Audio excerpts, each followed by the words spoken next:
કૌશલ હોય, આટલી બધી સંખ્યામાં મારી માવડીઓ બહેનો બેઠા છે ને, એટલે હું એમને ખાસ કહું, મારી વાત અમુક કડવી લાગશે પણ મને માફ કરજો, ફરી ન બોલાવો, મારે કઈ બહુ જરૂર નથી પ્રોગ્રામની. પણ એક જ વાત કહું, દર્દ તો છે ને કડવું પાવ તો જ મટે, ગોળ ખવરે દર્દ ન મટે. તમે શક્તિનો અવતાર છો, તમે ધારો ને તો બાળીને ભસ્મ કરી દેવી તાકાત છે. અને ઇતિહાસ તમારે ખોલવાની શોધ, જ્યાં ધર્મ ધ્રુજો પુરુષ નથી પૂગી શક્યો, ત્યાં દેશની આબરૂ બાપુ દીકરીઓ રાખી છે. તમે કહો તો હવાર સુધી દાખલા આપું તમને. દીકરીઓને હું સલામ કરું છું, એક સમર્પણની મૂર્તિ. આ માનો પ્રસંગ છે ને એટલા માટે હું માની વાત કરું છું. શું કામ? ઈ છે ને ઈ માં છે, એ આપણી કુળદેવી કહે છે ને, પણ હું તો એમ કહું પેલા તો આ બેઠી ને ઈ કુળદેવી છે આપણી, આનેથી કુળ વધે. અને આ કુળદેવીને હાચવજો ને તો જ ઓલી કુળદેવી કામ કરશે, નકર ખાવા ધાન નહીં રહેવા દે. હા, માં દીકરી છે તો બાપુ દીકરી છે. મને દીકરી બહુ વાલી લાગે, પણ મને ભગવાને આપી જ નહીં. એટલે કે દીકરી બાપુ હું એવી વાત નથી કરતો, પણ હું મારા ગામમાં બીજા કોણ સમાજની દીકરીના લગ્ન હોય ને, મારો દીકરો મારી ભેગો છે, તમારે પૂછવું હોય તો પૂછી લે. કોઈ પણ ગામમાં ગમે સમાજની દીકરી એના લગ્ન થાય ને, દીકરીને વળાવે ને બાપુ, હું કોઈ ત્યાં હાજરમાં ન રહી શકું. હું આજે કહું છું, કારણ કે દીકરીની વિદાય એક તમે વિચાર તો કરો, કેવડું સમર્પણ છે દીકરીઓ. જોકે અત્યારે તો કાંઈ બહુ એટલું બધું છે નહીં, એ બધું વયું ગયું. જોકે નગર બાપુ મને યાદ છે, મારી 15-20 વર્ષની 25 વર્ષની ઉંમર હતી ને, એ ગામમાંથી બાપુ ગમે એ સમાજની દીકરી જાય ને, આખું ગામ રોતું હોય, 18 વણ રોતું હોય. હા હા હા, પંખી વયું ગયું રામ. વિચાર તો કરો, પોતાની જન્મ ભૂમિકા છોડવી પડે, પોતાના પરિવારને છોડવો પડે, પોતાનો કાકા કુટુંબને છોડવા પડે, અને પારકા પોતાના કરી શકે ઈ દીકરી. એટલા માટે હું કહું છું કે સારા સંતાન માટે સારી જનેતા જોવે. હમણાં નારાયણભાઈ હનુમાન ચાલીસા, હું તો બહેનોને ખાસ કહું કે તમે એક હનુમાન ચાલીસાનો પાઠ કરો ને, તોય બાપુ તમારું સંતાન કોઈથી મોળો ન પાકે. ભગવાન હારો દે શું અહીંયા ગોડાઉન છે તમને એમાંથી દઈ દે? એની માટે તો બાપુ ઉદરમાં સંતાનનો વિકાસ થતો હોય ને, રામાયણ ને ગીતાના 5-5 પાના વાંચજો. જો આપને ટેકો દેવું થાય, આપણે ભજન ગાવાનું બંધ કરી દઈએ. હારા દીકરા એમ નામ ન થાય. રામ હું એમ કહેવા માંગુ છું કે દેવા બાપા ને કરમણ બાપા એના મા બાપ તો હશે ને, અમારે એને હું નાતો લ્યો, એના ગાણા અમારે ગાવા પડે. અમારી હું કોથળા નાખી જાવ તમે?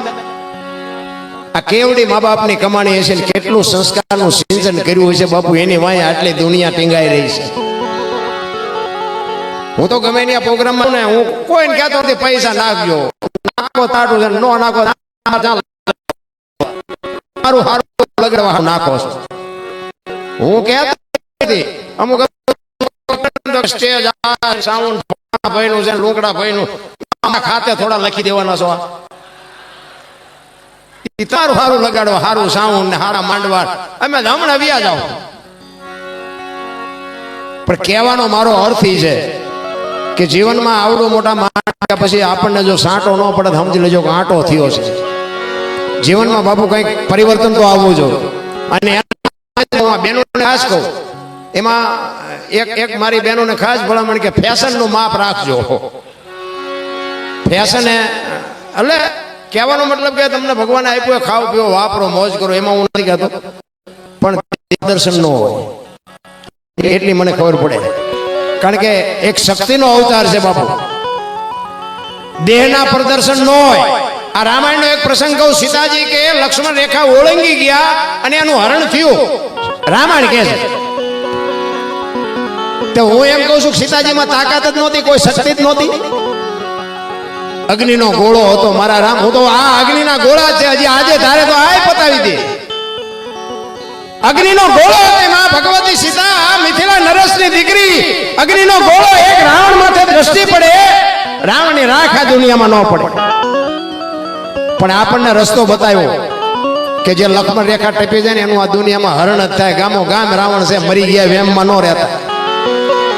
પછી દીકરો હોય, બાપ હોય, માં હોય, પત્ની હોય કે દીકરી હોય, લક્ષ્મણ રેખા તો બધાયને હોય. જે લક્ષ્મણ રેખા ટપી જાય એનું પૂરું, સમજી લેજો. રામાયણ છે ને ચિત્રી નાખી દુનિયા ઊંધી. છે કંઈક જુદી.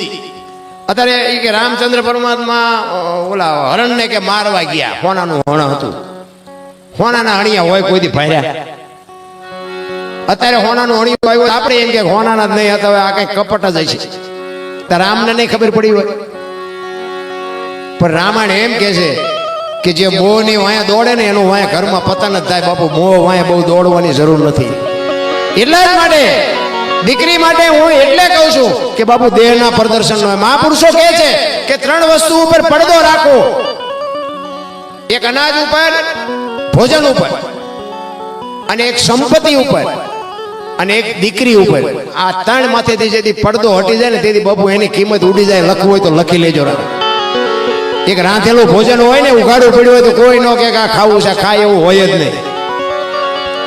સંપત્તિ તમારી ઉઘાડી પડી હોય ને તો કે આ સાચું હોય જ ને, ખોટું હોય તો જ આમ પડ્યું હોય ને, કે આ સાચું હોય તો આમ રાખે કોઈ. અને દીકરી બાપુ એની મર્યાદા મૂકી દે ને પછી બાપુ દુનિયામાં એનું નામ નીકળી જાય લિસ્ટમાંથી કે આ દીકરી હારી ન હોય. આ મહાપુરુષોના શબ્દો. પણ ભાઈઓના નેઠા જ નથી, એમાં હું આવી જાઉં. તમે જો બહેનો 9 મહિના ઉદરમાં સંતાનને રાખે, એનો જન્મ આપે, લાલન પાલન કરે, બેહતા બોલતા ખાતા પીતા બધું માં શીખવે, અને વાય નામ બાપાનું લાગે. બોલો, માનું લાગે ને કે માનો ભોગ છે એટલો બાપનો નથી, આખી દુનિયાને ખબર છે. પણ માએ સમર્પણ કરી દીધું. એ કે આ કોથળીઓ તોડીને ઊંધો પડ્યો હોય ને હાથ પેઢીનું બોલાવે ને કોક કે કોનો છે તો કે ફલાણી માનો છે એમ કે છે તો મારા ખોડી આમ જીવ નહીં રહે કે એના વાય બાપાનું રાખો. માન જ જોતું. અને હારા છે ને એની વાય માનું લાગે. તમને ન ખબર હોય તો કહું, હનુમાનજી કોનો, અંજનીનો, કર્ણ કોનો, કુંતીનો, ભીષ્મ કોનો, ગંગાનો, શિવાજી કોનો, જીજાબાઈનો, ગાંધીજી કોનો, પુતળીબાઈનો. હારા હારા માના બગડેલા બાપાના. અને માં તમે જો ને બધે ઉપર બેઠી, આરાસુર જાઓ, ચોટીલા જાઓ, પાવાગઢ જાઓ, જજામ જાઓ, બધે માં ઉપર બેઠી. શું કામ? મારા સંતાનની નજર રહે એટલે. બાપા બધા ભોંયરામાં છે, ત્રંબકેશ્વર ને રફાળેશ્વર ને ભોંયરેશ્વર ને રિયા સલમુ દાબે. માન બાપમાં બાપુ ધરતી ને આસમાન જેટલો. હું તો ગમે ત્યાં જાઉં ને મારી એક જ ભલામણ છે, હાથ જોડીને બધાને વિનંતી કરું કે માન અને બાપ ને બાપુ જાળવજો. જિંદગીમાં જો મોડો દી ઉગે તો હું તમારો ગુલામ થઈ જાઉં. મા બાપ જેવા બાપુ જીવતા જાગતા ભગવાન ક્યાંય તમને નહીં મળે. એક જ મારી ભલામણ છે, વ્યસનથી આઘારીઓ કુટુંબ પરિવારમાં એકતા રાખો, માન અને બાપ ને બાપુ જાળવજો. હું તો આ બહેનો નહીં કહું, તમારા લગ્ન થઈ જાય પછી તમારા સાસુ સસરાને જાળવજો. એ જ તમારા મા બાપ છે. પાણીના લોટાની જરૂર હોય તો પાજો, રોટલાની જરૂર હોય તેને ટાઈમે રોટલો આપજો. સંતાન હારા એમ નામ ન થાય. ખરેખર બાપુ આ સંસ્કૃતિ આપણી, વિજ્ઞાનને હું માનું છું, ભણતરને માનું છું. નકરું ભણતર છે ને આપણા ગઢ રહેવા સારું મકાન નહોતું, ખાવા ધાન નહોતું, પણ મા બાપને કોઈ આશ્રમ મૂકવા ન ગયા. હવે અત્યારે ભણતર વધ્યા પછી જ મા બાપની જો કિંમત ન હોય તો મને એમ થાય કે આ ભણતરને શું કરવાનું. ભણતરની જરૂર છે 100%, પણ નકરું ભણતર તો રોટલા વગરનું રાખશે. એમાં અત્યારે તમે જુઓ ભણી ગણીને તો તમે જો અમુક મા બાપને કે તમને ન ખબર પડે સાનો બેહો. એક જ વાત કરે, તમને ન ખબર પડે. એટલે નહોતી ખબર એટલે 100 વીઘા રાખી હતી, તું 10 વીઘાના ઉલાળિયા માંડ્યો કરવા. ને કે એમ વેચી નાખી હોત તો બેટા તું કારખાન નો સડી ગયો ટિફિન લઈ. અરે શું મા બાપ માથે ભલામણા ઉતરતા. એટલા દેવ કરી હોય ને માએ બાપુ આમ મારો દીકરો, મારો દીકરો, મારો દીકરો મોટું હુકાતું હોય, અને એ દીકરા જ બાપુ મોટા થયા પછી જો બટકું રોટલા હાટું મા કે બાપ આટા મારતા હોય જિંદગીમાં કોઈ દી ગાડું ન હાલે. રામ, હું મારી વાત કરું ને, હું તો એક ખટારાનો ડ્રાઈવર હતો, અત્યારે નથી.